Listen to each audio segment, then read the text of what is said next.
আমাদের বাড়িতে রান্না হবে আমুদি মাছ। এই ছোট মাছ কিন্তু খাওয়া খুবই ভালো। তো কিভাবে রান্না করছে মা সেটাই আপনাদের সাথে শেয়ার করব। এই যে আলু কুচিয়ে দিয়েছে এর মধ্যে,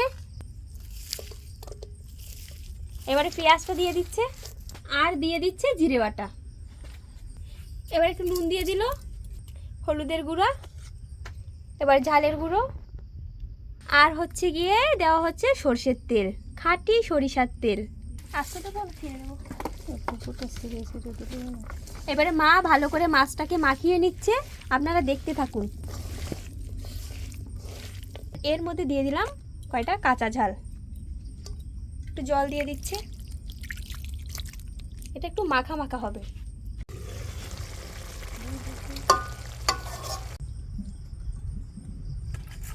দারুণ একটা গন্ধ বেরিয়েছে, বলো খেয়ে দেখো তো কেমন হয়েছে।